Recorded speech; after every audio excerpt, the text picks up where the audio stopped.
It is obvious that Vancouver needs to improve transit and reduce traffic. But do we support a new sales tax dedicated to the mayor's transportation and transit plan? A recent poll showed that 61% of voters do not. I'm LJ Meyer. This report looks at what is being proposed and some issues around it. There are a mind-boggling number of improvements in this plan. First, the plan extends the Millennium Line from the VCC Clark Station to Arbutus Street. There are 11 new B-Line rapid bus routes and new light rail lines for Surrey and Langley. The plan also increases the capacity of the existing SkyTrain and West Coast Express. But the plan doesn't stop there. 400 new buses will be added. There will be a 25% increase in bus service across the region, 80% more night buses, 50% more C-bus service, and 30% more Handy-Dart service. Bus wait times will be reduced to 15 minutes or better 7 days a week, and there will be more frequent service at peak hours as well. There will also be new bus services to new and growing neighborhoods. But the plan does more than just increase transit. It also proposes 2,700 kilometers of bikeways, including 300 kilometers of fully traffic-separated bicycle paths. The plan will also improve walking or waiting facilities at or near transit stops, add new bus shelters, and expand some SkyTrain stations. The plan will also upgrade about 2,300 lane kilometers of roads and replace the old Petula Bridge with a new 4-lane bridge. Some things that are not in the plan are the Evergreen Line and the new bridge to replace the old George Massey Tunnel. Whether the transit referendum passes or not, these will be going ahead separately. So where's the money coming from? The province and the federal government will be kicking in about 2/3 of the money, and increased ridership and tolls will bring in another $500 million. However, there will still be a shortfall which will require a new revenue source. The mayor's plan asks that the carbon tax be used to fund transit. However, the province said no, so the referendum proposes a 0.5% increase in the sales tax to fund this shortfall. The transit referendum has some strong opposition. An Angus Reid poll revealed that many voters do not trust TransLink with their money. Well, it's a regressive tax because it's a sales tax, and sales tax in this way affects people of low income more than they would affect people otherwise. So those who are being supposedly served by this tax are the ones going to be hit the hardest. Well, I'm going to be voting yes. I think a lot of progressives in particular wrestle with the impact of that.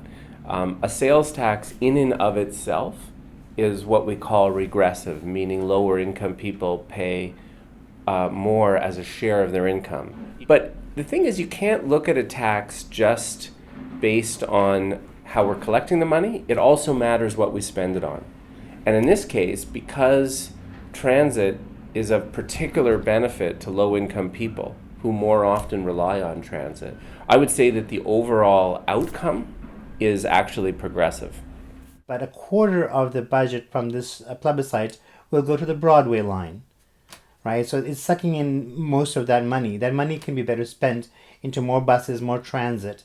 The problem with concentrating this plan on the Broadway line is it's going to spur development all across Broadway, which will lose social housing and create more upscale housing, so rents will go up and people will lose their low-income housing. So overall, this plan is not a good plan for the poor because they're going to increase paying a sales tax, which they will be hit by, and they will lose housing and our rents will go up. So this whole plan really supports developers. To the extent that there's a small regressive impact for some people, the province could easily fix that. They could increase the PST credit. They could increase the low-income carbon tax credit. That they've already got a system set up to do that, where they could just increase the checks that go to low-income households. Best of all, they could take the UPass, which currently goes to post-secondary students, and extend it to low-income households. They could increase the age at which children travel for free. So there's any number of things that the province could and should do, and I think we should advocate for, that would dispense with this concern. There's definitely developers who benefit from high-speed rail lines in whatever form and along the nubs of those routes. And I think that all levels of government need to figure out how those developments that benefit from it should pay their fair share into it. We need to figure out how to structure development fees and property taxes in a way that that fully captures the rents as they should from those who benefit. But the fact that it will result in some changes to neighborhoods and some increases in density, from a climate point of view, I think that has to happen actually.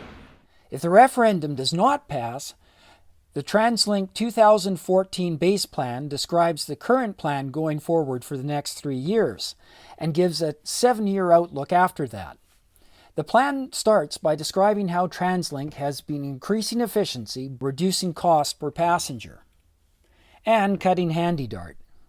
Going forward, the plan has no new bus service hours, SkyTrain and West Coast Express maintained at 2013 levels, $299 million budgeted to repair the old Patella Bridge, and a table of fare increases for 2015 and 2016. I get why a lot of people are pissed off with TransLink and pissed off at the province. And there's that impulse to vote no, to spite them all.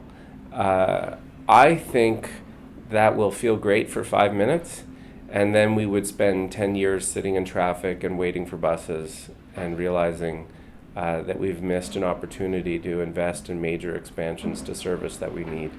Well, it's the responsibility of the provincial government to fund TransLink and to fund transportation. They've just announced major expansion to highways. So they have money for highways, but they don't have money for transit. Well, it's a non-binding plebiscite, right, this vote. And if no outcome comes, I don't think it's doom or gloom. It means that we don't support this specific plan.